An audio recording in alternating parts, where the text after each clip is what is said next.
Welcome to GreenFleet Talks, and today we are talking with the one and only Mark Barrett, General Manager of Harris Maxus Vans. Welcome, Mark. John, it's a pleasure to be here this afternoon and join you on this interview after such a great week in the UK. Oh, it's been an amazing week for weather, but also an amazing week for vans. Yes, feedback from the team involved in the full week was brilliant, and it's good to see some of the salespeople getting involved in the rally themselves. And it's the only way they'll get to truly understand, I suppose, electric vehicles or any vehicles if you just go out and drive it and experience it for yourself, from the charging to range, etc. So it's been very, very good. So for those who aren't aware, we drove from John O'Groats in the north of Scotland all the way down the UK to Land's End. Cars in the field went one way, slightly longer, only 20 or so miles longer, but the real heroes were the guys and girls who went down the east coast of Scotland and England and then down to Land's End, because they were driving vans with very much less range than the cars that we had. Typically we had 250, 300 miles. In some of the vans, Mark, that you provided, what's the kind of range that you get from those vehicles? We're looking at real range on some of the vans. We take, let's say, the E-Deliver 3, for example, which would be the smallest of our commercial vehicles in full electric. The E-Deliver 3 is getting comfortable 150 miles on the E-Deliver 3.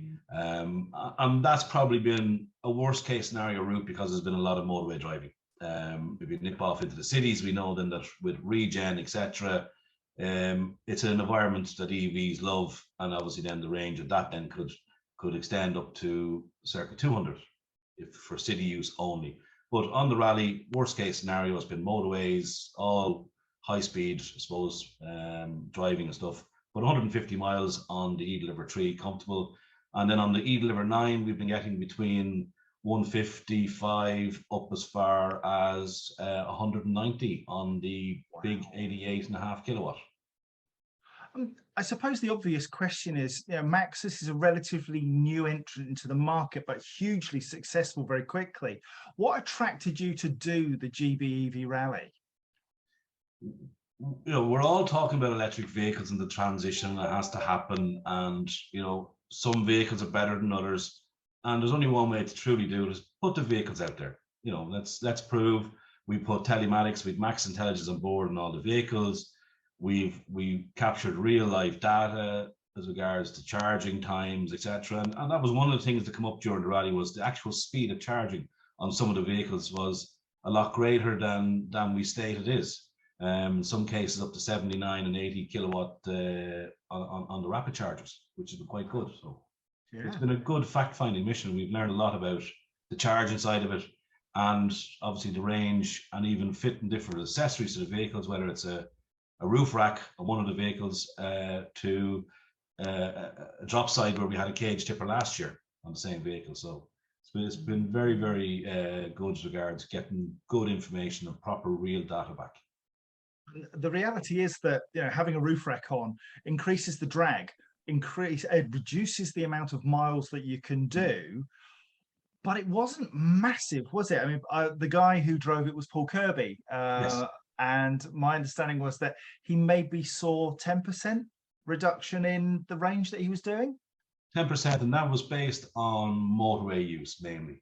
So up in Scotland, not the most kindest environments with regards wind, etc. So unless you have the wind on your back, you will see a small difference. But in reality, for the like of electric vehicles and stuff, for they're operating in and out of cities, etc., towns, that 10% may come down to little or nothing, the difference. Yeah. And you have lots of different body types, don't you? You mentioned the tipper there. It was brilliant to see Matt Kiziuk driving the tipper all the way down. And to be honest, I mean, he looked as fresh when he finished the rally as he did when he started it. Brilliant piece of kit. I mean, driving electric vehicles it is fun. I mean, we're used to driving combustion engines where you're listening to the engine all day long, and it does become tiring after the day.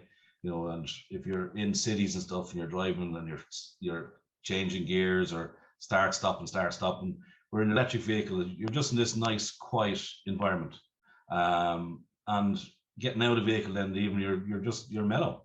You know, well, you should be. It's true. It's true. That's a little bit of road rage, but you should be fairly mellow getting out.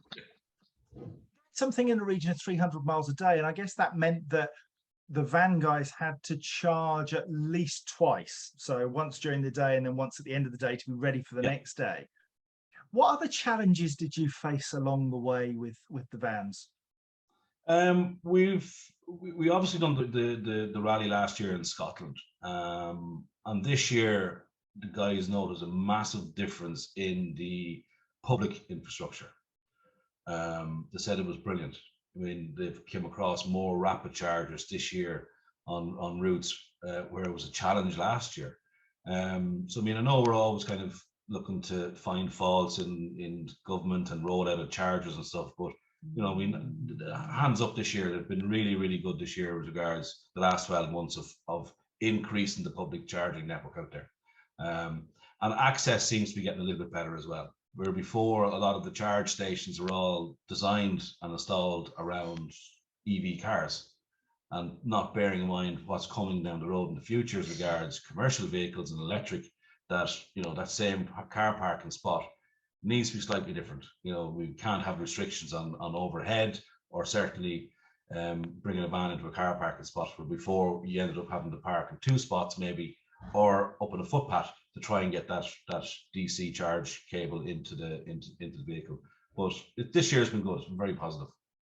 Yeah, and that was one of the things which came out for me, was that the practical data that we're getting from the GB Rally allows us to help inform planners, for instance, and those who are putting that charging infrastructure in, to build bigger bays, to put in space for vans, to have longer cables, to be able to make sure that different types of vehicle can charge and know that they can charge every time when they rock up.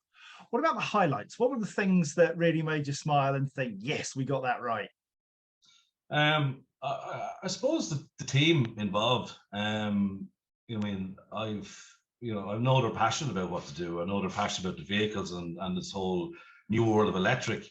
But to see it, you know, face to face with the team and see them smiling, getting out of the vehicles, and the passion and the enthusiasm by them all, I suppose that was the highlight. Into Rockingham, see them pulling in, and you know, whether it was our own team or it was the dealers involved in it, it was just the passion of the guys getting out of the vehicles and kind of going, you know, we can do better next time. We can get that range up a bit more, and it was good, very, very good.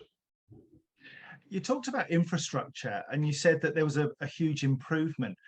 We're doing the rally next year, 2023, and we're hoping to see an improvement again. What's going to be the step change for you in terms of electric vehicles and infrastructure? What is it we need to see to make sure that it's getting easier and more comparable with an internal combustion engine or diesel vehicle to work with?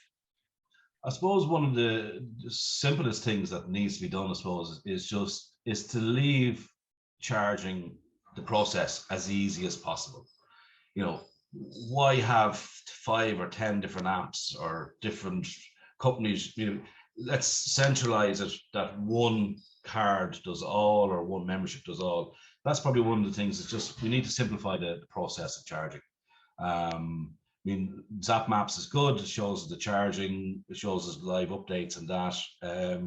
But certainly some of the charge stations, when you go in and see that the charger maybe is out of action for a bit, it's the service level agreements need to be improved as well. That if these companies are putting in chargers and they're there to maintain them, you know, they need to have a little bit better of a service level, that if the charger's out of action, you know, I mean, that the response time to coming out and fixing the charger, and 9 out of 10 times it just needs to be restarted. No, that needs to be improved. But apart from that, I think just keep going the way they're going with the rollout of the public infrastructure. Now, 12 months is a long time in Maxus time, because you moved mountains in 12 months. What's coming in the next 12 months for you? So you've got eDeliver 3, eDeliver 9. There's more coming from you, isn't there? You're busy people. We are very busy at the moment. The next 18 months for us is going to be a mixture of car type product. So we're looking at the MIFA, we're looking at the likes of the T90 EV pickup, Now, both MIFA and T90, both are going into production the end of next month. So that's product that will be here hopefully before Santi comes on the ground. After that, then we're looking at the new Gila platform, which is going to be a little bit bigger than E-Deliver 3 we have today. So that's coming on stream. We'll have 2 different variants of that as regards wheelbase options and roof options. We'll have the new EV65, which is the code name from the factory. And that's going to be a van in between the E-Deliver 3 and the E-Deliver 9. So that's bridging that gap for us that we really need. On the other side of things, then we're working hard with the factory in the R&D side of things for the heavy truck world. So like of a tractor and stuff. So on the heavy side of things, we're hoping within the next 18 months, 12 to 18 months, that we'll have some pre-production models in for testing, all going well. And also then on the passenger side of things in the bus world, we're also working on a 12-meter city bus as well in full electric. So it's exciting. So from a small car to a truck, we want to be known for the EV experts in the field. That's phenomenal. That's really exciting stuff. So in terms of, let's say you were able to wave a magic wand and solve a problem with the current EV ecosystem. So renewable energy and battery storage and PV and vans, trucks, buses. What would you choose? What would you do? What would the Mark Barrett gift be to the world of EV? That's a tough one. What would I do? On the wish list, I think it's great having an EV product. And people ask about battery sizes and what's the range. Very few people ask about what's the efficiency of EV vehicle. And I think, I mean, to say we get a 1,000-mile range, that's the magic number for electric. It's not. The magic number for electric, and it's my opinion, is the speed of charge. I think the speed of charge is more important than the actual, we can put bigger batteries on it. We can, I mean, you have a car that'll do, 600-700 miles on a tank of fuel. I can give you a car that'll do 4,000 miles on a tank of fuel. We just fit bigger tanks, but you're not going to use that. So for us in the magic world, I suppose it's the awareness and the education around electric that needs to be certainly improved. People are embracing it, which is brilliant. We'd like a bit more from probably the leaders of the UK as regards to government, local authorities to, I mean, they should be the first to embrace it and start that journey quicker. So it's a combination of everything. It was interesting. I was looking at some stats just recently, and for Q1 of 2022, the leading fuel type for vehicles ordered was battery electric at 32%. Next in was 31% for petrol. Diesel down at 11%. Yeah. The days of the diesel van are numbered, and Maxus, you're coming for them, aren't you? We're coming fast and hard, yes.